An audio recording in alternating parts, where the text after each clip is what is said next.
হালকা ব্যথা আছে, ডান হাতের মধ্যে হালকা ব্যথা, বাম হাতেরটা সম্পূর্ণই কমছে নাকি? তার মানে বাম হাতে ছিল আপনার কুফুরি, আর এই বাম হাতেরটা যখন আমি কাজ করেছি নষ্ট করে দিয়েছি, বাম হাতেরটা কমে গেছে। আর ডান হাতের যে আমি মাত্র কাটলাম, কিছু কম বেশ লাগছে, হালকা হালকা লাগছে। হ্যাঁ, এবার দেখবেন ব্যাগটা কমে যাবে। হ্যাঁ,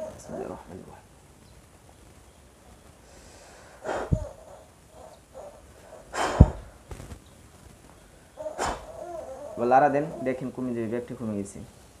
আল্লাহু আকবার বলে দেন।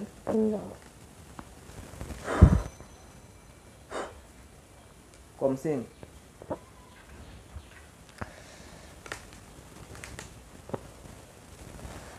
এই জায়গার মধ্যে একটু হালকা হালকা হালকা রয়ে গেছে নাকি? আর অনেকটা কমে গেছে। বুকের মধ্যে কোন জায়গায় চাপ? এই জায়গায় এই জায়গায় চাপ আছে এখন। হ্যাঁ, হাতটা নিচে নামান, তাকান।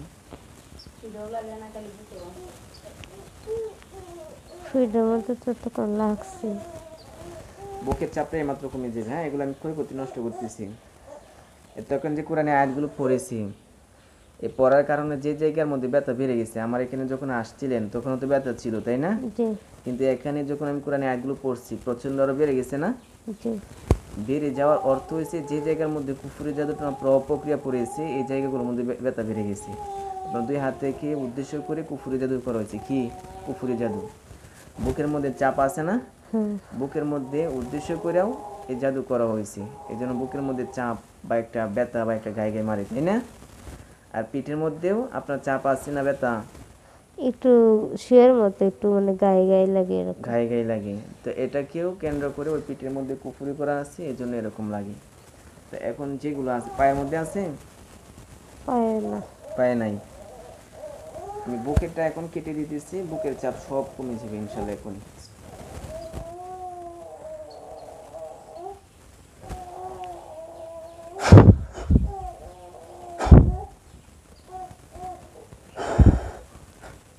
দেখেন বুকের মধ্যে যে চাপটা ছিল এটা আর নাই। লড়াছড়া করেন, বুকের মধ্যে যে চাপটা ছিল আছে না, হ্যাঁ, সত্য বলে না, নাই, না, বলেন আলহামদুলিল্লাহ। পিঠের মধ্যে রয়ে গেছে নাকি? সেটার দাম বুঝতে পারছি না।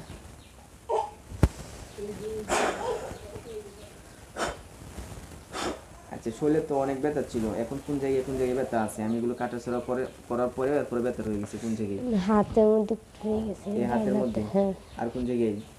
ডান হাতে শুধু, শুধু ডান হাতে? আর কোনো জায়গায় নেই? আর এই জায়গার মধ্যে?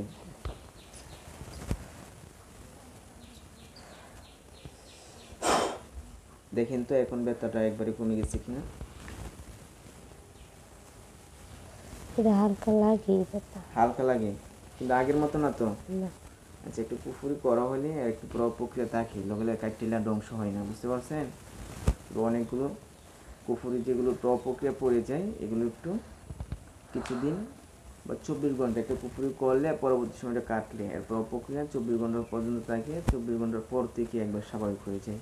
শরীরটা এখন কিরকম পাতলা লাগতেছে? পাতলা লাগতেছে। ভালো লাগতেছে? কেমন পাতলা পাতলা লাগতেছে, পাতলা পাতলা লাগতেছে? একটা প্রশান্তি পাইতেছেন যে শরীরের মধ্যে? হ্যাঁ।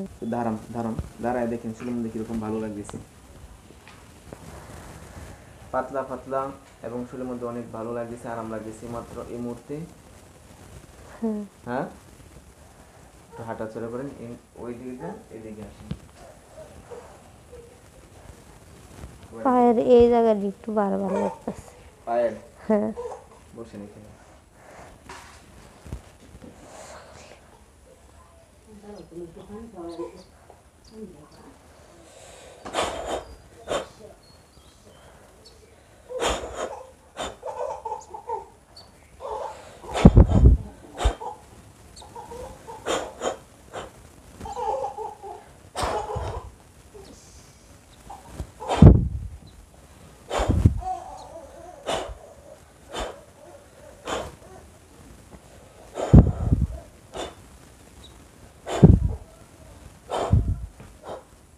এবার দেখেন হাঁটাচলা করেন, আর ভালো লাগবে।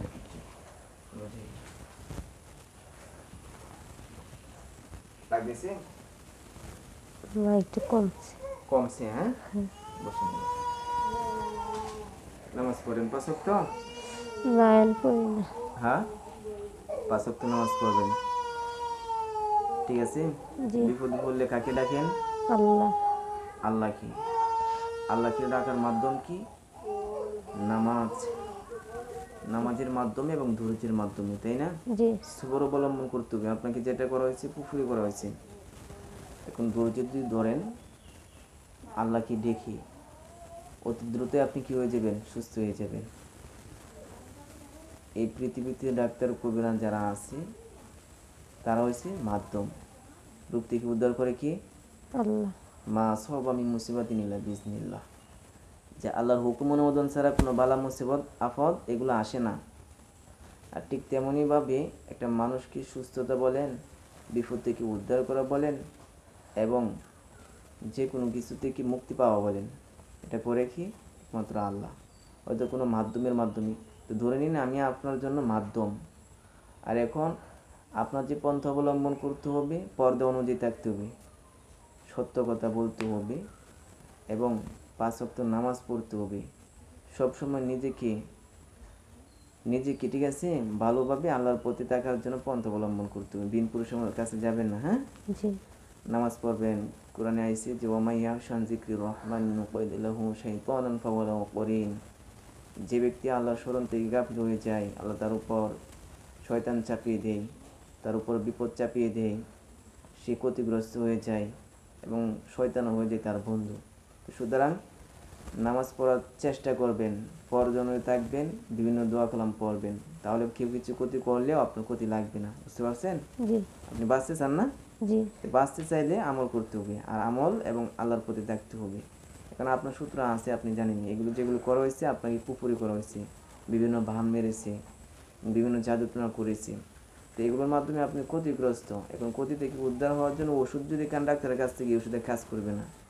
এগুলো কুফরি জাদুটনা। কুফরি জাদুটনা থেকে মুক্তি পাওয়ার একমাত্র শক্তিশালী হাতিয়ার হচ্ছে আল্লাহর কোরআন এবং আল্লাহর প্রতি থাকা, এছাড়া কোনো পন্থা নাই। বুঝতে পারছেন? জি।